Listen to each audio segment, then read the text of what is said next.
La siguiente. Perú es un país de limitado potencial petrolero. Aquí no puedo entrar al detalle, están todas las cifras también de ARPEL, de cómo los principales países de producción de petróleo son Venezuela y el Perú, que es un país que tiene una producción muy limitada. En términos de producción casi no existimos, y en términos de reservas tenemos muy limitadas reservas, casi inexistentes, y en términos de producción tenemos una producción muy baja. La siguiente. Igualmente en gas, somos un país mediano en gas, tenemos más importantes reservas, no las más importantes que podamos tener, pero tenemos algunas reservas y tenemos una producción muy limitada. No somos entonces un país de gran filiación petrolera o gasífera, somos un país de limitadas reservas. Eso es clave para nuestra política energética. La siguiente. Existe, junto con esta característica de la producción, de la oferta y la demanda del petróleo en el mundo, una geopolítica del gas y del petróleo. Estas son las principales reservas mundiales de petróleo probadas. ¿Qué nos dice esto? La siguiente, por favor. Esto nos lleva a 4 conclusiones claras. La primera es que los Estados Unidos están en una situación dramática en términos de petróleo. Poseen una reserva de apenas 29.4 billones y consumen cerca de 10 billones por año, 80 billones internamente y 2 billones de sus bases militares y corporaciones alrededor del mundo. O sea, el país, Estados Unidos, creó una gran dependencia industrial y económica de la energía y consume cerca del 30% del petróleo producido en el mundo, teniendo apenas 4% de la población mundial. Estados Unidos tiene un déficit petrolero creciente, sustantivo, y no tiene cómo reemplazarlo. Los países de la región islámica tienen cerca del 80% de la reserva mundial de petróleo, siendo esta una fuerte razón para ser acusados para crear y proteger terroristas, lo que justifica y generaría las absurdas intervenciones encabezadas por Estados Unidos, como en Irak, cuyo origen fundamental no era las armas de destrucción masiva de Hussein, que nunca existieron, sino era el petróleo que sí existía y que justamente han capturado. Brasil, como el descubrimiento de Presal, que es un descubrimiento en aguas profundas, pasa a tener la 4ª reserva mundial de petróleo, siendo los 3 primeros países con reservas los que están en el Medio Oriente, que es la región blanco de conflictos. Y por último, la modernidad ahora es que el petróleo pertenezca en forma creciente a empresas estatales. Cerca del 75% de las reservas mundiales se encuentran en las empresas estatales, no en manos privadas. La siguiente. Y por eso nos presenta una geopolítica clara. Existe un cártel privado que se llama las 7 hermanas, que antes tenían el 90% de las reservas mundiales y ahora tienen el 3%. Son cifras dadas por el expresidente de la Asociación de Ingenieros de Petrobras, que señala que en las 7 hermanas han disminuido esa cantidad de reservas. Y nos presenta una nueva hermana que hay que ponerla bien atentos, que se llama Repsol, que todos creemos que es española. Y él detalla, dice que es angloamericana, no es española. Ha sido comprada por un banco inglés. Y por lo tanto Repsol, que es una de las 7 hermanas, y que en el Perú es la empresa más fuerte, como veremos, justamente es lo que está en ese cártel mundial de control del petróleo y que tiene la gravedad, el drama de no tener reservas, de buscar cómo ampliar para conquistar reservas que existen en otros países. La siguiente.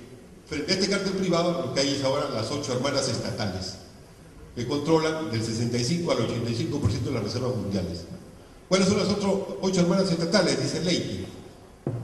Las que controlan el 65% con tendencia al crecimiento son la de Saudi Aramco, Arabia Saudita, NIOC de Irán, Gazprom de Rusia, Petrochina de China, Petronas de Malasia, PDVSA de Venezuela, Pemex de México y Petrobras de Brasil.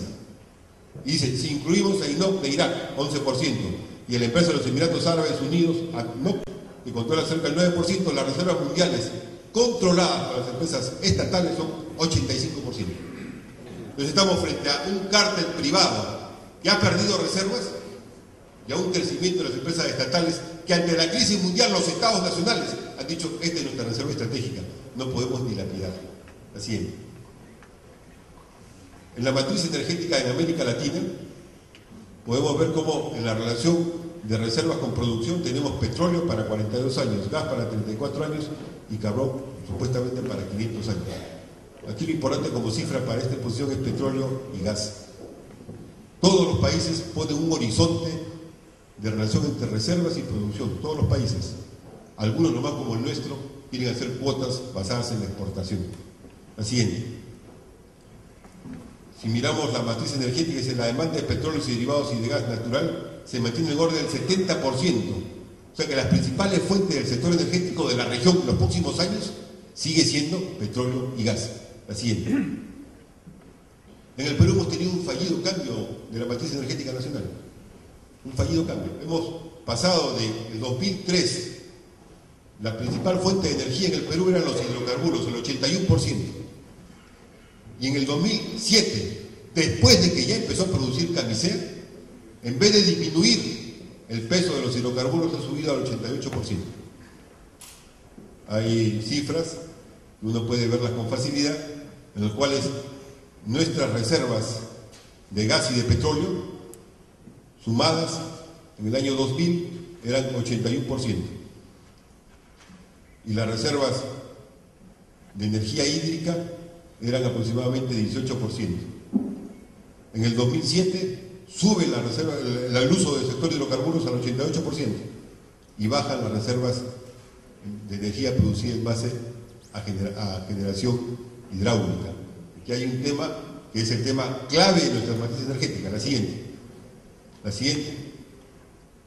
Esta es la estructura de producción primaria de energía, en la cual la hidroenergía se mantiene permanentemente en un margen bajo.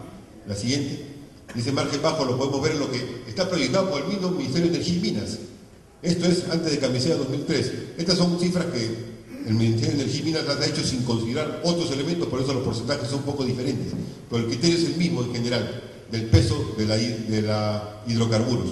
Si sumamos en el 2003 lo que es petróleo crudo y gas natural, vamos a encontrar 8 más 66. Si sumamos el 2007, petróleo crudo más gas natural, vamos a encontrar 28 más 53. ¿Y qué encontramos? Un crecimiento, aquí ponen energías renovables en general, para ocultar algo que, lo siguiente, que se puede ver en las cifras de un consultor privado. Este consultor privado señala cómo la hidroenergía no solamente se mantiene reducida, sino la perspectiva es mantenerla reducida. ¿Qué está creciendo? Él se hace una diferencia entre los líquidos asociados al gas y el uso del gas y petróleo. Y resulta que lo que está creciendo en el uso de la fuente energética en el Perú son los líquidos asociados al gas. Pongan atención, los líquidos asociados al gas, aquello que tiene un precio especial cuando crece a favor de la empresa privada y en contra del Estado, aquello que se ha negociado en el lote 88 y 56 de Camisea y aquello que se está queriendo entregar como regalo a las empresas en el otro lote, porque el gas no viene solo, viene asociado a un líquido que es casi gasolina pura de primer nivel, que se está vendiendo a precios muy importantes y que en la proporción que se ha establecido en los contratos siempre pierde el Estado y siempre gana el privado. La siguiente. Se requiere ir hacia una nueva matriz energética nacional. ¿Cuál es la nueva matriz energética nacional? Es, por la condición del país, bastante simple. Y además ha sido dicha hace mucho tiempo. Se requiere un equilibrio entre nuestras fuentes de hidrocarburos, que las tenemos, pocas, pero las tenemos, y nuestras fuentes de energía hídrica. Y se requiere en mediano plazo ir hacia la fuente de energía atómica y se requiere desarrollar toda la fuente de energía renovables. Ese es un cambio en la matriz energética nacional. La siguiente. La privatización de Petroperú fue uno de los peores negocios que hizo el Perú. La siguiente. Perdimos la capacidad de establecer políticas soberanas en el gas y en el petróleo. La siguiente. Vamos a pasar ahora por el problema de tiempo a la última parte. Esto lo explicarán con más detalle, ya lo saben ustedes, cómo el gas de Camisea se entregó el lote 88, se entregó el 56, un solo monopolio, y luego ese monopolio lo que hizo fue empezar a exportar, cambió las leyes de manera ilegal para empezar a exportar.